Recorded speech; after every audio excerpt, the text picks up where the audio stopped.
malam ini kita bisa bersilaturahim di tempat ini, tempat yang bagi saya penuh kenangan. Dulu mungkin tahun 71, 72 itu Pak Bupati belum lahir kali ya? Belum. Saya sering nonton sepak bola di sini Pak, di depan. Tiap sore nonton sepak bola. Dulu di awal tahun 70-an tuh di sini ada pertandingan antar kampung. Di sini ada Perseba namanya, Persatuan Sepak Bola Begandan. Di Kurem sana ada Amur.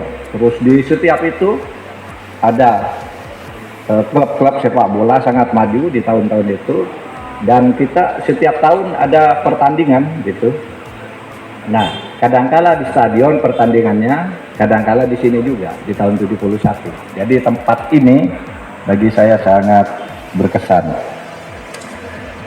Bapak Ibu sekalian, dulu saya masa kecil itu ada di Waru. Baru, baru dejo. Telok kilo dari Gading ke Baru. Nah, di Waru itu saya mulai sekolah, mulai belajar ngaji, dan saya belajar di pondok pesantren Al-Marbiyah namanya. Sekarang masih ada. Saya 7 tahun lalu ke sana udah megah, udah banyak gedung-gedung. Pak Bupati terima kasih untuk semuanya. Tapi yang menyenangkan itu pondok saya yang dari kayu itu, yang pakai kaki itu masih ada. Di tahun 2013 saya ke sana. Waktu saya masih ketua MK, saya ke sana, alhamdulillah masih ada. Saya belajar di sana dulu waktu kecil. Dari sana saya belajar ngaji, dari sana menghafalkan tajwid, menghafalkan kaidah-kaidah bahasa Arab, kaidah-kaidah fikih gitu. Yang saya waktu itu tidak tahu artinya. Baru sesudah agak besar gitu belajar hukum yang sungguhan itu, oh ini banyak gunanya gitu, memberi warna kepada cara saya berpikir tentang hukum. Nah, saya mulai dulu silaturahim ini dengan cerita masalah Pak Bupati tadi, masalah COVID. Jadi secara simbolik tadi saya menyerahkan bantuan. Tidak banyak, tetapi pesan simboliknya itu mendalam. Bantuan alat-alat pelindung diri, alat-alat perang melawan COVID-19. Karena COVID ini sungguhan, saudara. COVID ini sungguhan. Sungguh-sungguh mengancam. Ada orang yang mengatakan gini, COVID itu hanya menyerang. Pertama ada yang mengatakan gitu, COVID itu bohong, itu buatan. Enggak, itu bukan isu, itu sungguhan. Di sini aja saudara bisa lihat orang mati. Ke Surabaya lihat orang mati, ada namanya, gejala penyakitnya ada. Di Sampang itu keluarga dokter meninggal, ada namanya, ada alamatnya, dan gejalanya sama di seluruh dunia. Gejalanya sama. Ada yang mengatakan, yang sudah percaya ada COVID itu hanya menyerang orang kafir. Orang yang tidak sembahyang itu yang kena COVID katanya.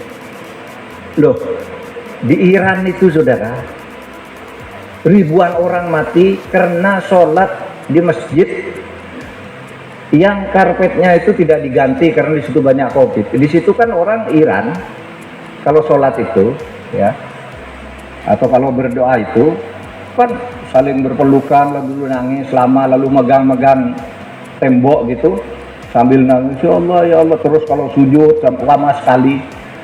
Ribuan orang mati. Saudara lalu mau bilang itu kan Syiah. Di Mekah juga begitu, yang Sunni. Di mana-mana COVID ini sungguh-sungguh saudara. Ini adalah penyakit yang kata orang 100 tahun sekali. Dulu waktu saya belum lahir, itu pernah ada namanya virus Spanyol. Di Jawa aja 10 juta orang pada waktu itu mati. Di Mesir, ketika sebuah wabah itu melanda 17,5 juta orang meninggal. Lalu berkumpullah 2,5 juta orang berdoa, meninggal semua karena berkumpul. Saudara, jadi COVID ini sebagai bagian apa yang diturunkan oleh Allah. Jangan bilang dia fitnah. Ini kan hanya perang Amerika dan China, katanya enggak. Atau terlepas bahwa itu perang, isu ini digunakan sebagai isu politik, ya mungkin. Sebagai isu yang dipakai untuk saling memojokkan. Tapi COVID-nya itu sendiri ada. Dan COVID ini berbahaya karena ini penyebarannya cepat. Oleh sebab itu kita kalau sekarang ini harus pakai masker. Karena apa? Karena orang yang punya COVID itu kalau bicara lalu pindah ke depan bicaranya cepat berkembangnya itu di paru-paru itu. Kalau numpil di baju di apa itu tidak apa-apa, dalam beberapa jam bisa mati. Sehingga saya tanya tadi kepada dokter Terawan, kepada Menteri Kesehatan, Pak, kenapa tuh orang kalau habis berpergian bajunya harus direndam di air sabun?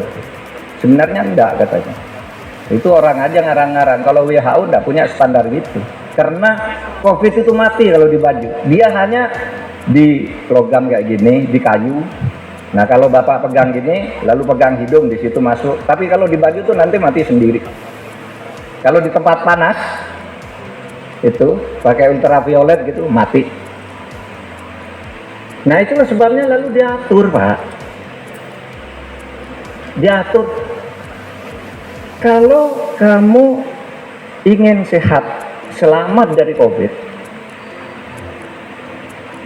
satu, pakai masker kalau keluar rumah. Kalau keluar rumah pakai masker. Kalau di rumah, kalau tidur nggak usah, Pak. Kalau keluar rumah tuh anjurannya dari WHO, pakai masker. Yang kedua, cuci tangan dengan sabun dan air yang mengalir. Karena apa? Corona itu mati karena sabun. Meleleh, hancur dia. Dengan disinfektan mati dia. Tapi kalau disinfektan terlalu banyak, tangan kita juga kadang-kala geringgingan gitu. Karena itu alkohol. Disinfektan mati, lebih bagus sabun gitu. Nah tadi ini disemprot disinfektan, bukan apa-apa, karena bisa saja sedang di sini terus saya ngomong terbang, itu konon bisa 20 menit tuh di udara. Kalau ketemu orang langsung masuk. Oleh sebab itu hati-hati. Kita tuh ingin menyelamatkan. Nah, saudara, COVID ini ketika di Indonesia, memang kalau dihitung aja, jumlah orang meninggal karena COVID itu sedikit dibandingkan dengan penyakit AIDS, dibandingkan dengan penyakit kanker, dibandingkan dengan DBD, demam berdarah, sedikit. Tapi ini jahat ini, penularannya cepat sekali, pembiakannya itu cepat sekali. Orang yang kena itu biasanya paru-parunya itu lalu ada lendirnya, karena COVID ini berkembang beranak cepat, ratusan ribuan secepatnya, lalu menyumbat paru-paru, terus orang tidak bisa bernafas. Kan banyak begitu orang yang bisa berhasil disembuhkan, bercerita orang yang berhasil disembuhkan di Bekasi itu, katanya wah menderita sekali selama proses penyembuhan itu. Karena apa? Tidur tidak bisa. Kalau tidur itu seperti ditenggelamkan ke air, nggak bisa bernafas, baru melek, baru bisa memaksa bernafas satu persatu, pelan, berat gitu.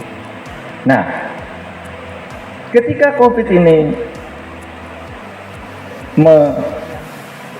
melanda di negara kita membuat satu kebijakan namanya pembatasan sosial berskala besar. Artinya apa? Membatasi gerak orang, membatasi perilaku orang, termasuk work from home, kerja dari rumah. Nah, Kerja dari rumah itu dimulai pertengahan Maret. Saudara, saya dengar di Madura tidak begitu terpengaruh masyarakatnya. Mungkin orang-orang kantor, orang sekolah ya terpengaruh. Kerja dari rumah tidak keluar, tapi di jalan-jalan masih banyak orang. Kalau di Jakarta pada hari pertama, kedua, ketiga sampai seminggu kerja di rumah itu mengerikan. Di sana yang begitu ramai tiba-tiba sepi. Saya pun waktu hari pertama, kedua, ketiga merasa seperti ketakutan. Masa hidup seperti ini? Sampai kapan kita dikurung seperti ini? Sehingga pada akhirnya pemerintah mengumumkan bagaimana kalau sekarang kita mulai dengan hidup normal yang baru. Karena kalau bersembunyi terus itu tidak mungkin. Covid itu tidak ada yang tahu kapan berakhirnya. Masa kita bekerja di rumah terus, kurung terus? Maka di berbagai negara kemudian muncul istilahnya normal, normal baru. Kita pun mengumumkan normal baru, meskipun nama resminya itu hidup produktif aman Covid. Ada istilah adaptasi kehidupan baru, tapi istilahnya yang dipakai di koran tetap namanya new normal. Orang berpidato juga pakai istilah new normal. Normal baru. Normal baru apa? Normal dengan cara baru, karena yang dulu itu tidak normal. Yang normal dulu itu, normal sebelum yang sekarang itu, kalau saya ketemu Pak Bupati berpelukan, salaman lama lalu ngobrol tanpa masker, itu lama, normal lama. Ketemu teman lama berpelukan lalu duduk berdempetan, nonton bioskop rame-rame berdempetan, antri karcis berdempetan, itu normal lama. Sekarang karena ada Covid bikin normal baru. Normal baru itu apa? Anda harus merasa normal dengan memakai masker. Anda harus merasa normal dengan menjaga jarak.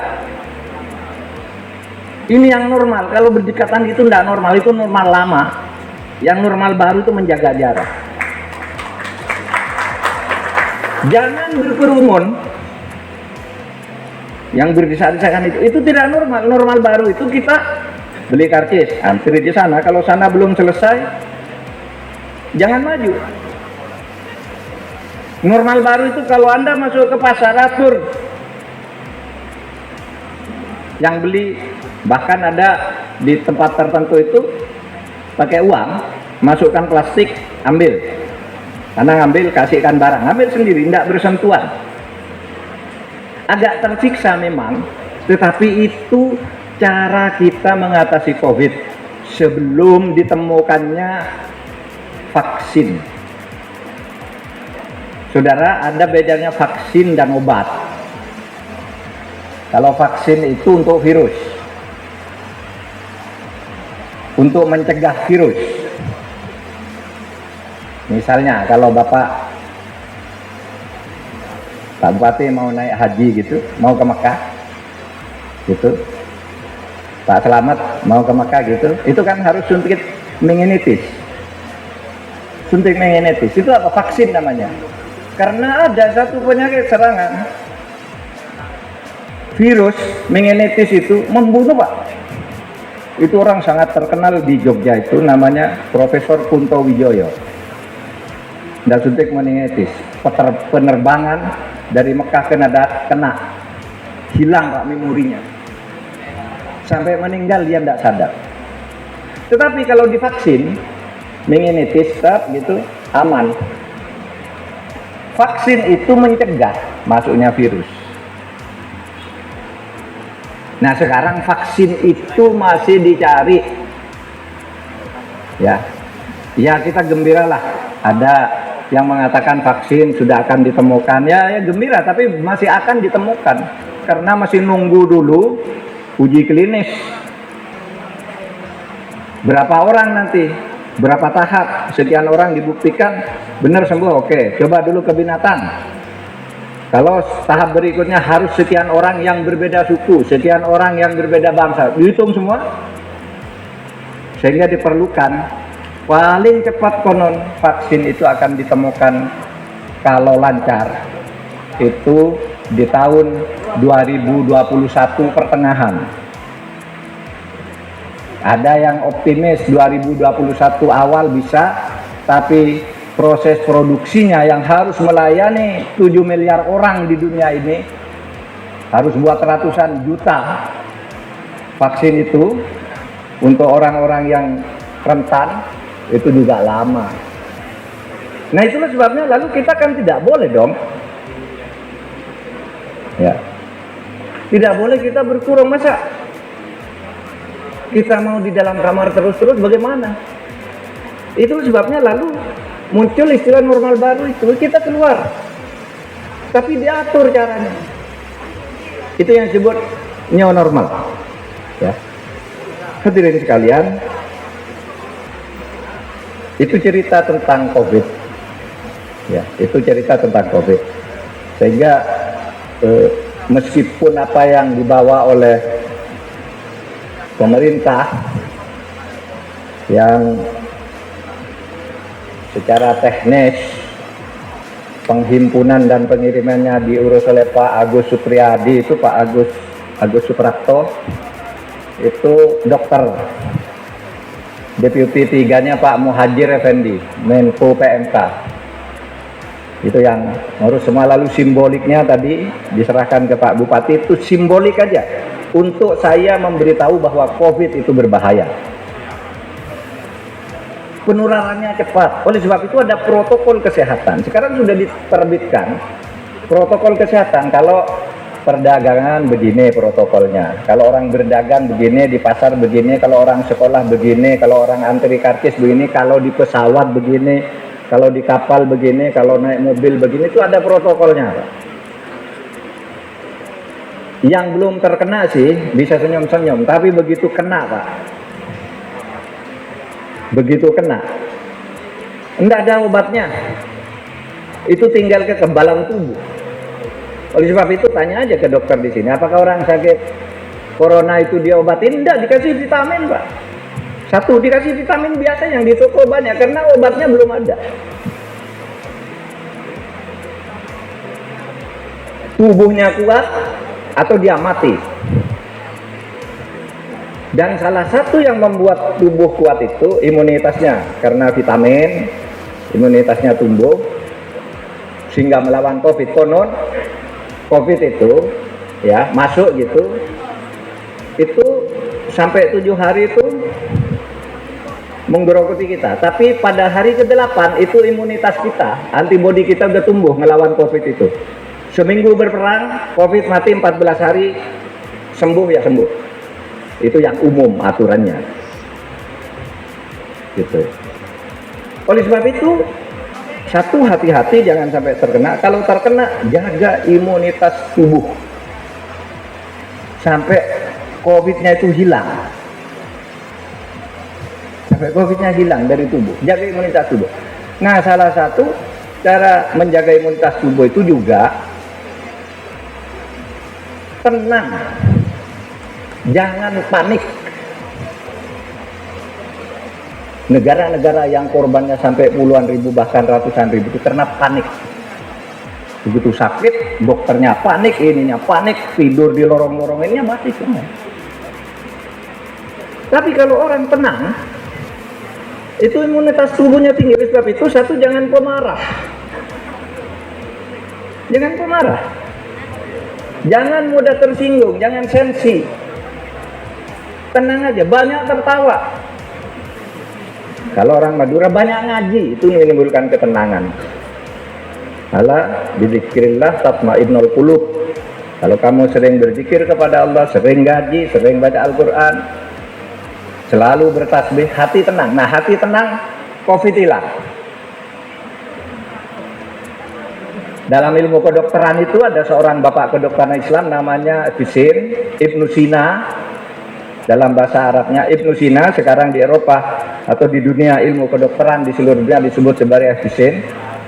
Ibnu Sina itu mengatakan begini untuk penyakit itu. Apa yang dikatakan sama dia? Ibnu Sina. ketenangan, kepanikan itu separuh dari penyakit. Ketenangan separuh dari obat. Jadi kalau Anda panik, itu sakitnya separuh. Tapi kalau Anda tenang, sudah separuh dari kesembuhan. Sisanya diusahakan dengan vitamin, olahraga, dan sebagainya itu dengan sabar, dengan doa. Sehingga dikatakan bahwa kesabaran dan ketabahan serta doa itu adalah pintu menuju kesembuhan.